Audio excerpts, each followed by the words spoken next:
Y justamente con eso tan triste, porque a esta hora amanecen miles de personas bajo una alerta de mal tiempo en Texas. Y es que las fuertes inundaciones continúan siendo un problema, ya que toda esa agua ha provocado la crecida de ríos y de arroyos. Y expertos hacen una advertencia para evitar más muertes en ese estado por las inundaciones repentinas y también por las corrientes de agua. Yo alcancé a agarrar todos mis papeles, yo me subo al cordón y ya alcanzo a salir con mi camioneta. Ya no regresé porque ya fue mucho el aumento del agua. Lo importante es estar sano y salvo. Además, autoridades de varias localidades reportan árboles y postes del tendido eléctrico caídos, así como hogares inundados, por lo que ya se han contabilizado cientos de rescates. Carolina María Gabriela Rondón está en Houston con la información. A esta hora, muy buenos días, María Gabriela. Así es, muchas gracias y buenos días. Y justamente me encuentro al norte del condado Harris, uno de los condados más grandes de Estados Unidos y que fue afectado por este paso de una tormenta que, según las autoridades, dejó un aviso o una vigilancia de inundaciones por 93 horas que finalmente expiró este domingo. Ahora mismo estoy en el área de Channel View, al este del condado Harris, una de las más afectadas con estas inundaciones. Y si bien es cierto que ya parte de lo que es este área está seca y han retirado las barricadas que impiden a las personas pasar por calles, las autoridades han dicho que hay que tener sumo cuidado porque la mayor peligrosidad puede ocurrir cuando usted entra en zonas como, por ejemplo, esta inundación pequeña que yo estoy viendo y que va arreciando lo que es la profundidad. Así que esta es la alerta que le han dado a los residentes de este condado, sobre todo en las áreas que han sido afectadas. Quiero también mostrarles este parque que está justamente detrás de mí, donde todavía persisten las inundaciones. Es el parque Meadowbrook Park. Y entre las áreas que fueron afectadas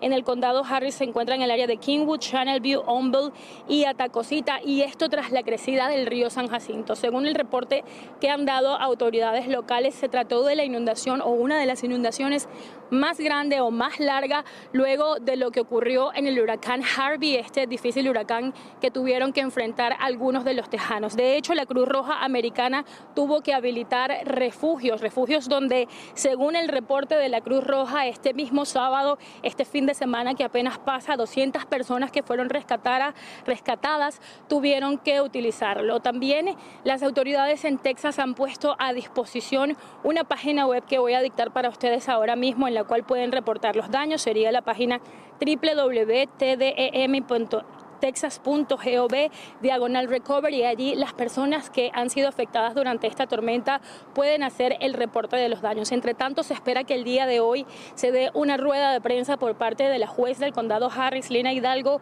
con lo que ha sido el reporte de los daños del paso de esta tormenta al norte del condado Harris, el área metropolitana de Houston. Es lo que tengo desde Houston, Texas. María Gabriela Rondón.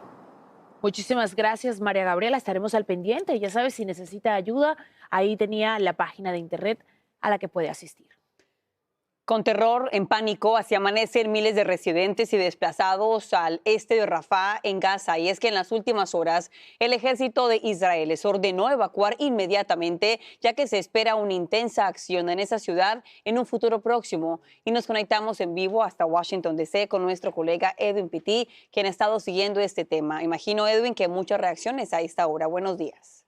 Muy buenos días para ti, Carolina. Sin duda alguna, un mar de reacciones aquí en Washington, D.C., con la tensa situación que sigue empeorando incluso mucho más en el Medio Oriente con ese conflicto entre Israel y el grupo terrorista Hamas. Vemos cómo en las últimas horas Hamas acepta un ataque con cohetes al sur de Rafah, una de las principales entradas de ayuda humanitaria hacia el territorio palestino. Y por eso el propio primer ministro israelí Benjamín Netanyahu ha sido muy claro en que, sin importar las grandes presiones de líderes mundiales, él no va a protagonizar un cese al fuego y que no va a parar en el derecho que tiene su territorio, Israel, de poder defenderse. Por eso en las últimas horas vemos cómo el propio ejército israelí le está pidiendo a los palestinos que se retiren de la zona de Rafah y que se muevan a otra llamada Muwasi, que ha sido determinada por el propio ejército de Israel como una zona humanitaria. Importante recalcar, Carolina, que el miedo se da porque en esa zona de Rafah hay más de 1 millón de refugiados que han sido desplazados como parte de esta tensa batalla entre Israel y el grupo terrorista Hamas. Estas personas han sufrido demasiado, lo que ha llevado a una gran cantidad de manifestaciones, no solamente aquí en los Estados Unidos, sino en diferentes e importantes ciudades en el mundo. Ahora, te puedo informar también que la Casa Blanca recientemente tomó una decisión que, sin explicar el por qué, sabemos que le han puesto una pausa al envío de municiones creadas y fabricadas en los Estados Unidos hacia Israel, como una manera de poner presión para que haya un cese al fuego. Pero como dije anteriormente, Benjamín Netanyahu ha sido enfático en que no habrá un cese al fuego hasta que ellos puedan de alguna manera continuar defendiéndose y vengar al pueblo de Israel y lograr la liberación de los rehenes. Caro. Y también te pregunto, Edwin, ¿cómo va a esta hora esa negociación para conseguir un alto al fuego y también la liberación de los rehenes?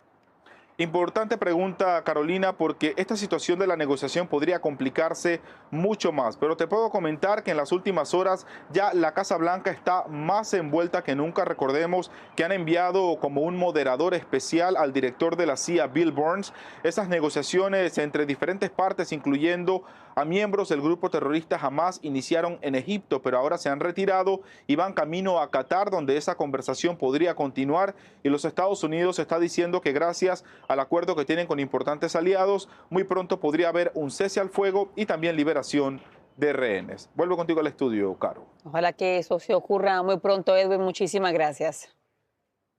Les cuento que continúan las tensiones en universidades del país. Las autoridades están continuando desalojando campamentos para evitar altercados que puedan entorpecer las ceremonias de graduación. Pasamos en vivo con Juan Carlos González hasta Los Ángeles con más información. Muy buenos días, Juan Carlos.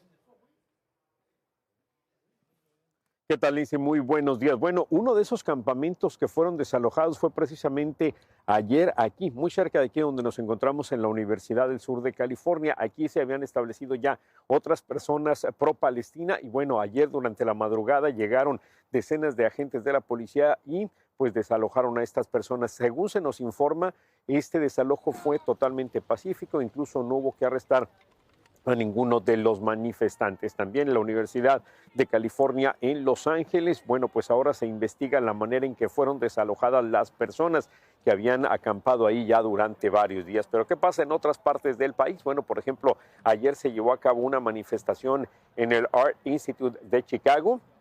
Ahí también pues las autoridades llegaron para tratar de despejar a los manifestantes y esto por supuesto que ocasionó varias reacciones tanto en favor como en contra de las acciones de las autoridades. Vamos a escuchar qué es lo que nos dice este residente de Chicago. Las escuelas están haciéndolo mal, no deberían de hacer lo que están haciendo porque los estudiantes están luchando por los derechos de ellos mismos, pero también de las personas que están viviendo en Palestina.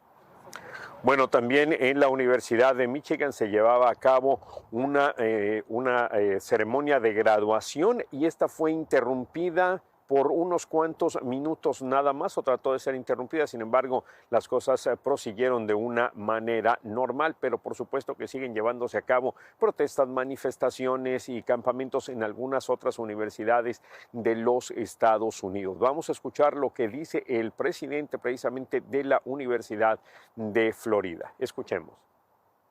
You don't get to take over the whole university. People don't get to spit at cops. You don't get to barricade yourselves in buildings. You don't get to disrupt somebody else's commencement. Bueno, aquí como les mencionaba, muy cerca de aquí es donde ya estaban, de aquí de la Universidad del Sur de California o USC es donde ya estaban acampando varias decenas de personas. Sin embargo, ayer las autoridades dijeron, antes de que se nos salga de control como sucedió en la Universidad de California en Los Ángeles, pues hay que tomar acción. Es lo que hicieron y como les mencionaba, todo se llevó a cabo de una manera pacífica. Regreso ahora con ustedes allá al estudio. Muchísimas gracias, Juan Carlos. Y sí, definitivamente el derecho de una persona termina cuando comienza el derecho de otra persona. Muchas gracias.